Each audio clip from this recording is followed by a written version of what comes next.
Nous bénissons le Seigneur pour l'opportunité que nous avons de pouvoir juste ouvrir les Écritures et considérer la Bible et la parole de Dieu qui fait jour après jour de grandes transformations dans nos vies. Vous savez, il n'y a pas de transformation sans la parole.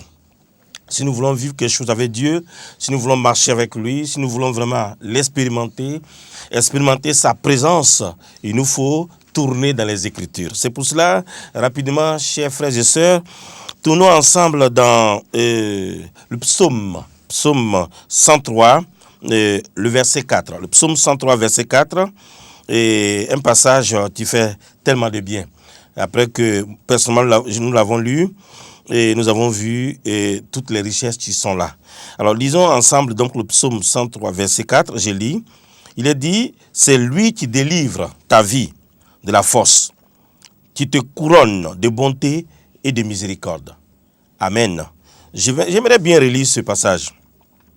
Il est dit, dans le verset 4, c'est lui qui délivre ta vie de la fosse, qui te couronne de bonté et de miséricorde. Amen. Nous allons juste prier. Père éternel, merci encore pour ta parole.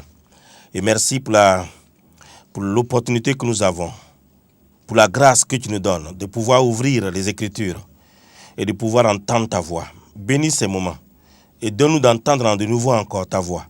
Cette voix douce, tu nous dis, juste à l'oreille, voici la voix, marchez-y. Merci de nous conduire. Au nom de Christ Jésus, nous avons prié. Amen. Alors donc, alors que nous avons lu ce passage, et un passage touchant, un passage merveilleux, il est dit, c'est lui qui nous couronne de bonté et de miséricorde. Le mot bonté, c'est aussi le mot grâce. Le mot bonté ici, c'est aussi le mot grâce. Et c'est vraiment important quand nous comprenons que la grâce et la miséricorde vont ensemble. Vous savez, la grâce, elle nous donne ce que nous ne méritons pas. Et si on comprend ça, c'est très bon. La grâce, elle nous donne simplement ce que nous ne méritons pas. Mais la miséricorde nous enlève ce que nous méritons. Nous méritons quoi? À cause de nos échecs, à cause de nos fautes, nous méritons beaucoup de choses. Les conséquences de nos erreurs, de nos déviations. Et la miséricorde de Dieu prend soin de cela. Et sa grâce nous donne par-dessus tout ce que nous ne méritons pas. Et ce qu'on voit dans les Écritures, ce qu'on voit dans la parole de Dieu. Mais ici, en ce jour, si on avait un titre à donner à ce qu'on va partager avec chacun de vous, nous dirons simplement, Dieu peut qualifier les disqualifiés. Notre Dieu, le Dieu des cieux, lui qui a façonné l'homme à son image, le créateur du ciel et de la terre, le Dieu qui est bon, qui est puissant et qui est présent à nos côtés là, lui, il peut qualifier les hommes ou les femmes qui sont disqualifiés. Et nous le voyons dans la parole. Et c'est ça qui est intéressant. Nous allons voir ensemble. Ici déjà, il est dit quoi? Nous voyons déjà même cette œuvre-là établie ici. Que c'est lui qui délivre ta vie de la fosse. Qui te couronne de bonté et de miséricorde. Les deux aspects de l'œuvre accomplie. La grâce et la miséricorde. Ces deux-là vont ensemble. Vous voyez? Pour que nous ayons une vie complète. Une vie qui édifie les autres. Une vie qui interpelle. Nous sommes devenus enfants de Dieu et Dieu veut utiliser nos vies pour aussi interpeller d'autres personnes. Les amener et les attirer à lui. Et c'est vraiment important. Donc, notre Dieu qualifie ceux qui sont disqualifiés. Alléluia. Je crois que ça vaut la peine de dire Alléluia. Gloire à Dieu. C'est notre Dieu. Parce qu'à l'heure où nous sommes en train d'ouvrir la Bible, il y a des gens qui ont connu l'échec. Des gens qui ont simplement, ils sont tombés dans des travers. Et qui aujourd'hui sont arrivés à la conclusion qu'ils sont disqualifiés. Et à cause de cela, ils n'osent même pas lever la tête. Ils n'osent même pas revenir à l'église. Ils n'osent même pas prendre part à un rassemblement. Parce que ces personnes pensent que c'est fini pour elles. Mais il y a une bonne nouvelle. Une bonne nouvelle à cause de la bonté de Dieu. Une bonne nouvelle à cause de la miséricorde de Dieu. Une bonne nouvelle à cause de la bonté de Dieu, la grâce de Dieu, qui nous donne ce qu'on ne mérite pas. Peut-être nous avons échoué, c'est vrai. Mais une chose est claire, c'est que Dieu ne cherche pas nos mérites pour nous visiter. Dieu ne poursuit pas des mérites à nous pour nous visiter. Et sa grâce n'est pas diminuée pour cause d'indignité. Jamais. C'est pour cela nous pouvons faire confiance. Il y a une bonne nouvelle. Aussi, nous avons sa miséricorde. Tu es capable de prendre charge de ce que nous méritons. Et c'est pour ça que nous pouvons dire il y a une bonne nouvelle. Et une bonne nouvelle que même si cette pensée a traversé ton esprit, tu peux venir. Parce que notre Dieu, il qualifie ceux qui se sentent disqualifiés ou ceux qui vivent dans une forme de disqualification. Ah oui, des fois on regarde des choses, on regarde des situations, on dit mais non, pour moi c'est fini. C'est fini. Je ne peux plus. Et je n'en peux plus. Il est impossible. On ne peut plus rien faire. Ça, c'est le langage des hommes. Mais dans le langage divin, c'est qu'on peut recommencer. On peut reprendre. Et notre Dieu est capable de qualifier. Non seulement il veut, mais il peut qualifier ceux qui sont disqualifiés. Non seulement il le veut, mais il peut qualifier ceux qui sont tombés. Ceux-mêmes qui ne pensent même pas être sur la liste des héros. Alors qu'aujourd'hui, tous nous savons que tous ces commentateurs avertis sont d'accord que pour Hébreux 11, alors que nous avons cette liste-là des héros, on pense encore qu'aujourd'hui, Dieu élève des hommes qui font partie de cette liste-là. Et vous aussi, vous pouvez, votre nom figure là. Déjà, de toute éternité. Et dans votre expérience, vous allez vivre de grandes choses avec Dieu. Parce que la situation que vous traversez là n'est pas la fin de toutes choses. Et c'est vraiment important. Quand on comprend que notre Dieu qualifie ceux qui sont disqualifiés et qu'il ne nous qualifie pas à cause de nos accomplissements. Vous savez, les hommes là, quand vous voyez des hommes qui s'arrêtent pour dire que celui-là il est bon, ils vont s'appuyer sur quoi? C'est des critères humains. Les critères sur lesquels nous basons pour qualifier les gens là sont des critères qui ne tiennent pas devant les épreuves, qui ne tiennent pas devant les tests. Mais sur quoi Dieu lui se base pour qualifier? Vous savez, si on découvre sur quoi il se tient, sur quoi il se base, et lorsque nous aussi, nous allons adopter la manière de Dieu, nous allons apprécier les gens, même quand ils vont échouer. On va les apprécier.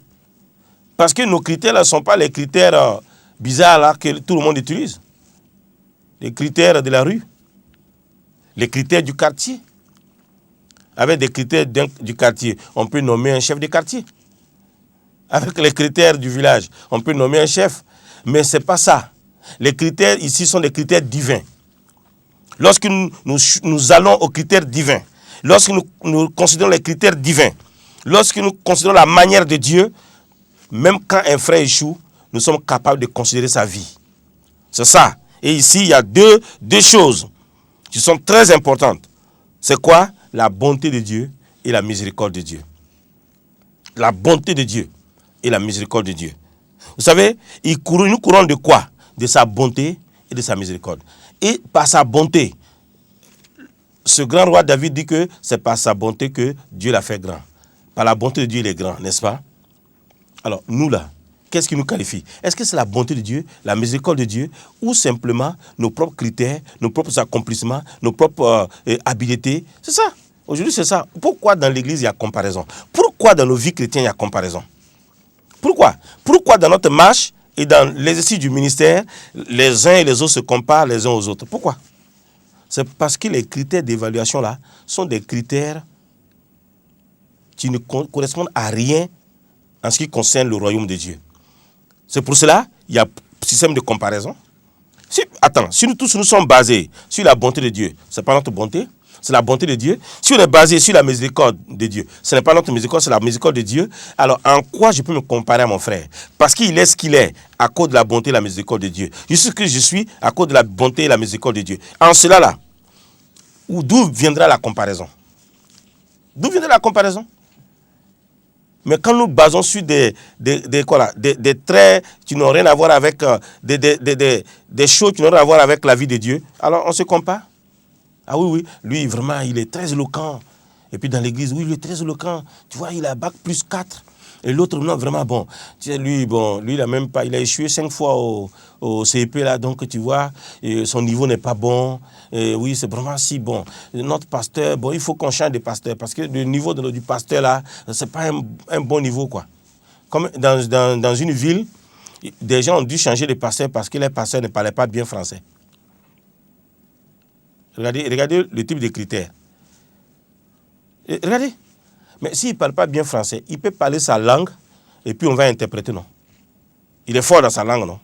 Toi, tu es fort en français, là. Tu interprètes en français. Ah, tu as bac plus, quoi là. Toi, tu interprètes. Et les gens, là, tu aimes ça, là. Ils vont t'écouter aussi et ils reçoivent efficacement ce qui est communiqué. Alors, c'est possible, non? Il y avait un homme de Dieu que nous avons connu au Togo. Il prêchait dans sa langue vernaculaire, il prêchait et il disait des choses extraordinaires, des choses profondes. Et il y avait des gens qui avaient une grande capacité aussi, qui étaient capables de aussi interpréter ça et de rendre ça très bien en français. Où est le problème? Est-ce qu'on a bien changé de passer à cause de ça là? Pensez que les gens qui sont en train de fonctionner comme ça sont des gens qui font avec la tête. C'est même pas le cœur. Avec la tête.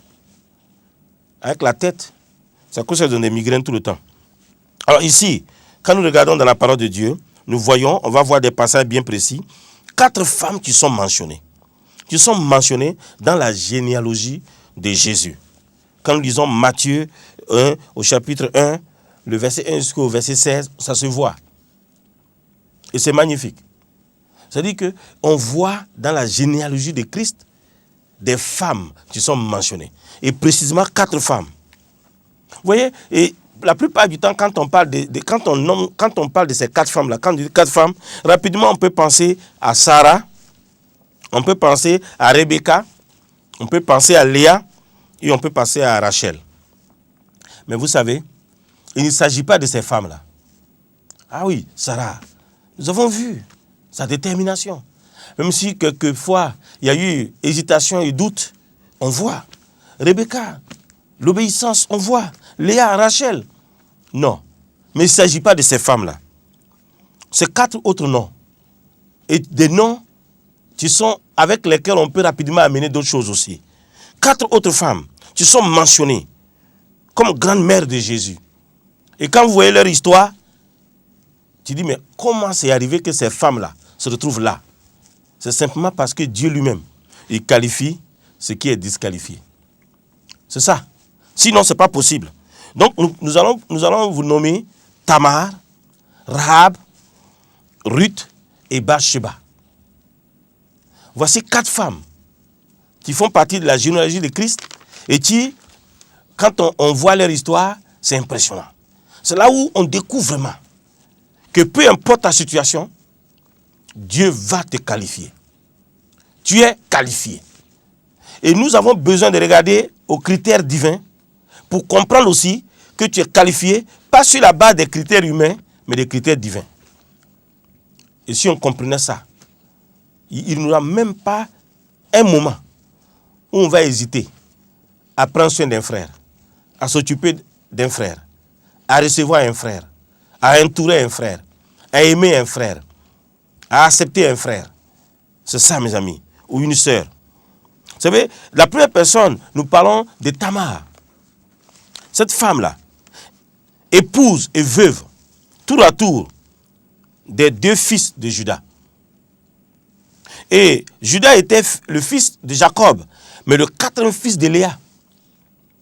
Et parmi les fils de Joseph, il se distingue plusieurs fois dans les tests, à cause de certaines décisions et de certaines prises de position.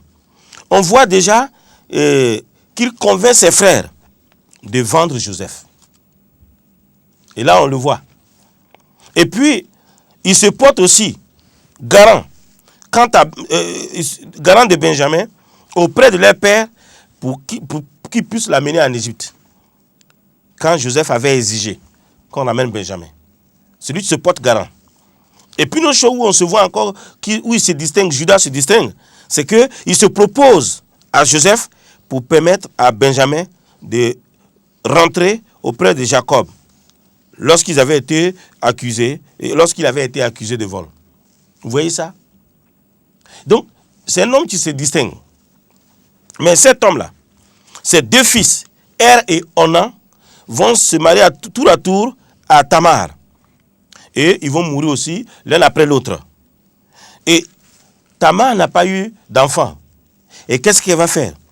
Et cette femme-là, pour avoir un enfant, qu'est-ce qu'elle va faire? Elle va user de tromperie. Elle va user donc de tromperie et elle va aller à la prostitution pour avoir des enfants avec Judas, son beau-père. Et elle va parvenir à son projet. Elle va réussir son projet. Tamar va réussir. Et elle va avoir Zéra et Péret. On voit là l'ancêtre du roi David.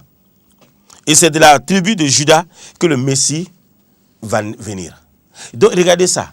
Tamar. Tamar, une femme qui va user de tromperie, une femme qui va aller à la prostitution pour obtenir des enfants. Et on va dire, voilà, on voit là l'ancêtre de David. Et c'est de la tribu de Juda que va venir, donc quoi, le Messie. Comment c'est possible? Comment c'est possible? Dieu qualifie ce qui est disqualifié. Ce n'est pas que Dieu approuve le péché, hein. Non. Peut-être ta compréhension du péché là, il faut garder ça pour le moment. C'est parce qu'il faut aller à la définition de Dieu pour chaque chose. J'aimerais faire cette déclaration. N'oublie jamais ça. Et si vous avez l'occasion de nous poser des questions, on va répondre. Même vos erreurs là servent à Dieu. Vos erreurs. Vous n'avez pas lu dans Romains 8, verset 28, que toute chose concourt au bien de ceux qui aiment Dieu. Toutes choses. Les bonnes et les mauvaises choses. Il faut lire ça dans ta Bible. Romains 8, verset 28. Quand on lit là, on n'est pas prêt à aller. Il est dit, ceux qui sont appelés selon le dessein de Dieu, le dessein là, de Dieu, ça parle d'une sélection divine. Vous êtes pris d'après un plan. Et dans ce plan-là, il y a des choses qui se conjuguent avec ce plan-là. Et même vos erreurs. Et même si vous allez souffrir à cause de vos erreurs, et que parfois ça fait souffrir, de toute façon, Dieu va les utiliser. Il n'y a rien qui est perdu. C'est notre Dieu. Et si ça ne rentre pas dans ma tête, ça ne rentre pas dans ta tête, ce n'est pas un problème. Il ne faut pas trop réfléchir. Tu peux devenir chauve pour rien. Juste, va à la Bible. Elle s'explique. Elle se défend. On ne va pas essayer de jouer aux défenseurs ici. Donc, on voit dans Genèse 38. Vous voyez, ensuite, il y a cette femme-là, Rahab. Elle, il était clairement exprimé qu'elle était une prostituée à Jéricho. Elle va accueillir les deux espions qui sont envoyés par Josué. Elle va les cacher. Et lorsque les gens sont venus pour arrêter les espions, non seulement, elle n'a pas nié qu'ils sont venus chez elle, mais elle va dire qu'ils sont déjà partis. Pourtant, elle les a cachés. Elle mentait. Prostituée, menteuse. Voici une femme qui est mentionnée dans la généalogie de Christ. Elle est mentionnée dans la généalogie de Jésus.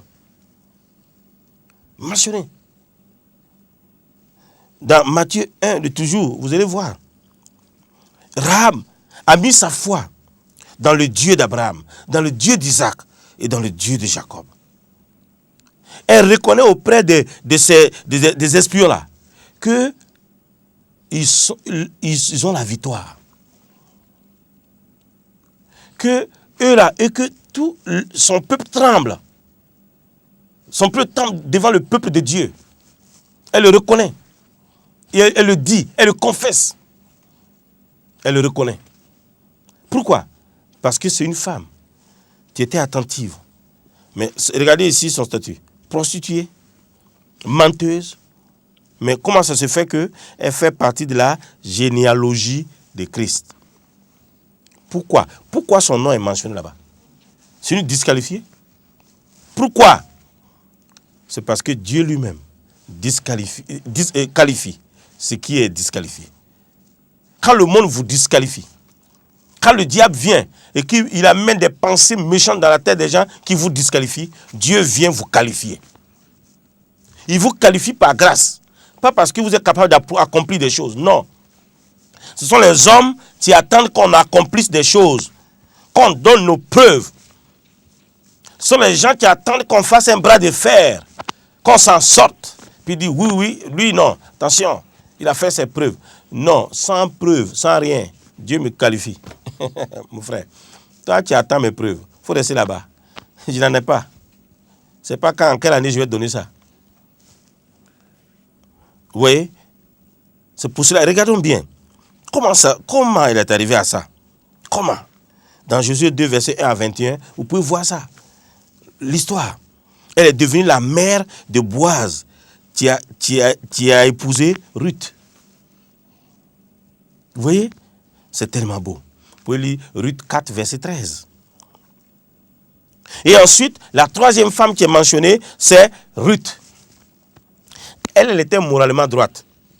On ne voit pas une vie perverse, non? Elle était moralement droite. Mais comme elle était une Moabite, elle était une païenne, et donc elle était considérée comme impure. Parce qu'elle ne fait pas partie du peuple de Dieu. Mais elle deviendra la grand-mère de David. Dans Ruth 4, verset 13 à 17. La grand-mère de David. David, qui est juif, considère comme les plus grands rois là. C'est Ruth, une Moabite, c'est sa grand-mère. Toi, tu dis quoi? On a vu même dans certains milieux chrétiens, il y a des choses qui sont honteuses. Hein. Que non, mais ils disent non. Oui, comment lui il peut servir Dieu? Parce que son papa était un grand féticheur. Hein. Que son père était un grand féticheur. Hein. Comment il peut devenir homme de Dieu? En parlant comme ça, là, on est fou ou bien on s'en fout? Il y a quelque chose qui n'est pas bien. Est-ce que ça a à voir avec l'appel de Dieu? Ça a à voir avec le choix de Dieu? Qu'est-ce que c'est que Dieu prend? D'abord, tous ceux qui viennent à Christ, là, ils sont régénérés. Tu prends qu'il prend des gens qui s'adaptent, des gens juste qui se lient à quelque chose? Non. On est régénéré par le Saint-Esprit. Tu viens dans notre esprit, tu nous donnes une résurrection. Donc, si même il était enfant d'un féticheur, il est né de nouveau, il a été régénéré, il n'est pas féticheur. Non. Comment est-ce qu'il peut épouser une femme qui travaille dans un bar? C'est toi-même qui es barman, oui. C'est ce qu'elle a fait ça. Les gens, là, ils exagèrent. Ils ont un langage qui n'est pas chrétien et puis ils sont contents. C'est-à-dire, vous avez le langage qui est issu de la lumière morale. Donc quand ils parlent là, ça convient à une tête malade. Ça convient aux gens qui ne sont pas nés de nouveau. Ça convient aux gens qui ont des interprétations plates des Écritures là. Ça les convient. Et comme ça les convient, quand on les applaudit, ils sont contents. Ils disent, ah ça c'est bon. Mais tu ne vois pas que ta façon de voir les choses c'est pas profond. Tu es assiette. Sois profond, mon frère. Sois cuvette. Au lieu d'être assiette. Au moins cuvette, c'est pas mal quoi. C'est quelle façon d'interpréter? Non, pourquoi il peut se marier à une femme qui était dans un bar? Et c'est la sœur qui s'est convertie là. Elle était toujours dans le bar là-bas, non? Toi, tu n'as pas vu, elle était à l'église là. Elle marchait avec le Seigneur. Ce bar là, tu vois sur sa tête toujours. C'est écrit sur son dos bas. N'importe quoi. Écoute ici, regarde. Ruth là. Le grand roi David là. Sa grand-mère c'est Ruth. Il faut aller enlever ça. C'est dans la Bible, non? Dans ta Bible, non? Il faut enlever. Il faut enlever, puis tu vas parler maintenant là. On voit Bathsheba. Tu connais l'histoire de Bathsheba, non? David est monté sur sa terrasse. Il a convoité la femme là. C'est la femme de quelqu'un, la femme d'Uri. Il a convoité. Il a envoyé la chercher. Il a connu. Et qu'est-ce qui est arrivé? Non seulement il est allé avec elle, et elle est devenue enceinte. Et il a tout fait. Pour faire quoi? Pour faire mourir le mari et pour récupérer cette femme-là. Mais regarde bien. Cette femme-là, c'est elle. Elle aussi, elle fait partie des grandes mères de Jésus. Maintenant, tu dis quoi? Elle fait partie. C'est Dieu qualifie ce qui est disqualifié. C'est Dieu. C'est pour cela que les hommes qu'il prend là sont des hommes qui, à la vue des humains, les gens même disent non, comment on peut considérer un truc comme ça? Mais Dieu dit, c'est moi qui qualifie. Il ne vient pas vous interroger. Il ne va pas poser la question à quelqu'un. Il ne consulte personne. C'est lui qui qualifie. Les frères, les sœurs, chaque personne, dans un endroit, dans un service, dans un département, dans chacun dans une position est qualifiée par Dieu, frère. Est qualifiée. Laissez les gens. Coup d'état là, tu fais coup d'état pour rien. Les gens sont qualifiés par Dieu. Si tu fais coup d'état, tu remplaces quelqu'un, tu n'es pas qualifié, tu vas voir. Tu vas avoir la douleur, tu vas être mendiant dans l'endroit là. C'est Dieu qui qualifie. Toutes ces femmes là, regardez comment Dieu a fait. Mes amis, notre Dieu est le Dieu qui qualifie. C'est pour cela, nous avons besoin de regarder à Dieu, non à nos circonstances naturelles, et pour nous décourager, mais regarder à Dieu et être encouragé parce que peu importe les situations, nous sommes qualifiés. C'est Dieu qui qualifie. Amen.